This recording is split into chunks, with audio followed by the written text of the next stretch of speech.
ಅನ್ನದಾತ ಪ್ರಭುಗಳಾದ ಆತ್ಮೀಯ ರೈತ ಬಾಂಧವರಿಗೆ ಮಾಗಡಿ ಶ್ರೀ ರಂಗನಾಥ ಸ್ವಾಮಿ ಬಾದಿ ದನಗಳ ಜಾತ್ರೆಗೆ ಸ್ವಾಗತವನ್ನು ಕೋರುತ್ತಿದ್ದೇನೆ. ರೈತ ಬಾಂಧವರೇ, ಈಗ ನಿಮ್ಮ ಕಣ್ಣು ಮುಂದೆ ಕಾಣುತ್ತಿರುವ ಹಳ್ಳಿಕಾ ದೇಸಿ ತಳಿಯ ಓಲ್ಗರ ನಮ್ಮ ತೋಟದಲ್ಲಿ 1 ವರ್ಷದ ಹಿಂದೆ ಹುಟ್ಟಿದ್ದು. ಈ ಬಾರಿ 2025ರ ಮಾಗಡಿ ದನಗಳ ಜಾತ್ರೆಗೆ ನಾವು ಇದಕ್ಕೊಂದು ಕೂಟದ ಇನ್ನೊಂದು ಓಲ್ಗರನ್ನು ಹುಡುಕುತ್ತಿದ್ದು, ಈ ಸರಿ ನಾವು ಇಲ್ಲಿಗೆ ಇದನ್ನು ತಂದಿದ್ದೇವೆ. ಬನ್ನಿ, ಮಾಗಡಿ ದನಗಳ ಜಾತ್ರೆಯಲ್ಲಿ ಸುತ್ತಾಡುತ್ತಾ ನಮ್ಮ ಓಲ್ಗರಿಗೂ ಸಹ ಕೂಟದ ಇನ್ನೊಂದು ಓಲ್ಗರ ಸಿಗುತ್ತಾ ಅಂತ ನೋಡೋಣ. ಹಾಗೂ ಈ ಮಾಗಡಿ ದನಗಳ ಜಾತ್ರೆಯಲ್ಲಿ ಬಾದಿ ದನಗಳ ಜಾತ್ರೆಯಲ್ಲಿ ಯಾವ ರೀತಿಯಾದ ಓರಿಗಳು, ಹಳ್ಳಿಕಾ ತಳಿಯ ಓರಿಗಳು, ಕಡ್ಸ್ಗಳು, ಸಣ್ಣ ಕರುಗಳು ಬಂದಿದ್ದಾವೆ, ಅವನ್ನು ನೋಡೋಣ.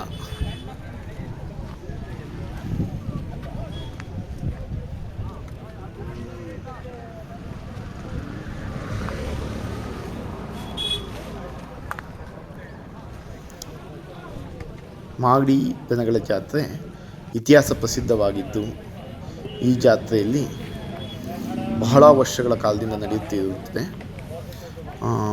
ಬಹಳ ಉತ್ತಮ ತಳಿಯ ಹಸುಗಳು, ಎತ್ತುಗಳು ಇಲ್ಲಿ ಸೇರ್ತವೆ ಅಂದರೆ ಅದು ಅತಿಶಯೋಕ್ತಿಯಲ್ಲ.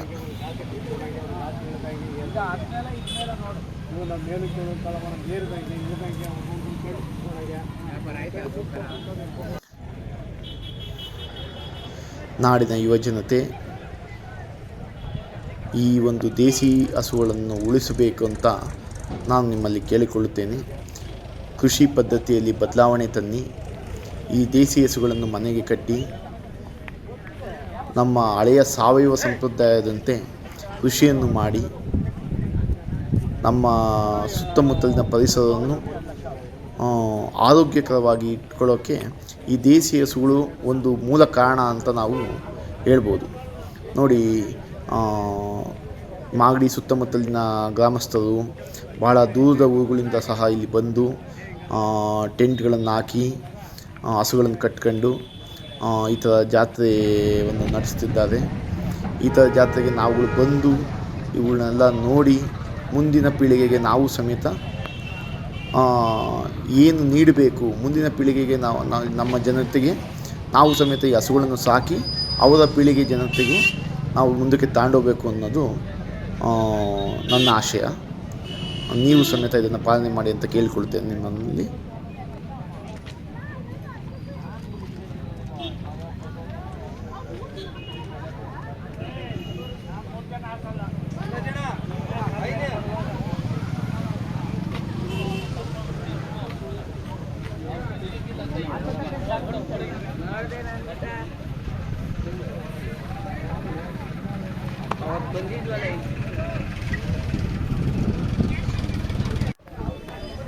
ಈ ವರ್ಷದ ಜಾತ್ರೆಯಲ್ಲಿ ಮಾಗಡಿ ಮುಖಂಡರುಗಳು ಹಾಗೂ ಸುತ್ತಮುತ್ತಲಿನ ಗ್ರಾಮಸ್ಥರು ಉತ್ತಮವಾದ ವ್ಯವಸ್ಥೆಯನ್ನು ಮಾಡಿದ್ದು, ಉಚಿತ ನೀರಿನ ವ್ಯವಸ್ಥೆ ಹಾಗೂ ಮೇವಿನ ವ್ಯವಸ್ಥೆ ಸಹ ಮಾಡಿರುತ್ತಾರೆ. ಇದು ಒಂದು ಉತ್ತಮ ಬೆಳವಣಿಗೆ ಅಂತ ನಾನು ಹೇಳೋಕ್ಕೆ ಇಷ್ಟಪಡ್ತೀನಿ. ಯಾಕಂದರೆ ಹಸುಗಳ್ನ ದೂರದಿಂದ ತಂದಾಗ ಹಸುಗಳಿಗೆ ಕುಡಿಯೋಕ್ಕೆ ನೀರು ಈ ವ್ಯವಸ್ಥೆಗಳಿಲ್ಲ ಅಂದರೆ ಭಾರಿ ಕಷ್ಟ ಆಗುತ್ತೆ.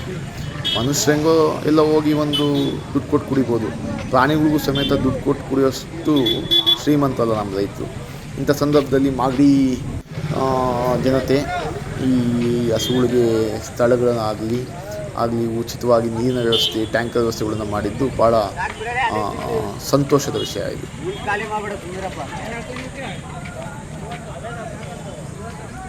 ಏಪ್ರಿಲ್ 5 ತನಕ ಜಾತ್ರೆ ನಡೆಯುತ್ತಿದ್ದು, ಎಲ್ಲ ಈ ಜನತೆ, ಯುವಜನತೆ ಹಾಗೂ ಈ ವಿಡಿಯೋವನ್ನು ನೋಡ್ತಿರೋಂಥ ಎಲ್ಲರೂ ತಾವು ಕುಟುಂಬ ಸಮೇತರಾಗಿ ಹೋಗಿ ಜಾತ್ರೆಯಲ್ಲಿ ಮಕ್ಕಳಿಗೂ ಸಮೇತ ಮುಂದಿನ ಪೀಳಿಗೆಗೆ ಇವನ್ನ ಉಳಿಸಲು ನೋಡಿ. ಕೊನೆಯದಾಗಿ ಈ ಒಂದು ಜಾತ್ರೆಯಲ್ಲಿ ನಮ್ಮ ಈ ಓಲ್ಗರುವಿಗೆ ಇನ್ನೊಂದು ಕೂಟದ ಕರು ಸಿಕ್ಕಿದೆ. ಇದು ಸಂತೋಷದ ವಿಷಯ. ನಿಮ್ಮ ಬಳಿ ಹಂಚಿಕೊಳ್ಳುತ್ತಿದ್ದೇನೆ. ಜೋಡಿ ಹೆಂಗಿದೆ ಅಂತ ಕಾಮೆಂಟ್ ಬಾಕ್ಸ್ನಲ್ಲಿ ತಿಳಿಸಿ. ದಯವಿಟ್ಟು ನಮ್ಮ ಚಾನಲ್ನ ಸಬ್ಸ್ಕ್ರೈಬ್ ಮಾಡಿ, ನಿಮ್ಮ ಸ್ನೇಹಿತರಿಗೂ ಸಬ್ಸ್ಕ್ರೈಬ್ ಮಾಡಲು ತಿಳಿಸಿ.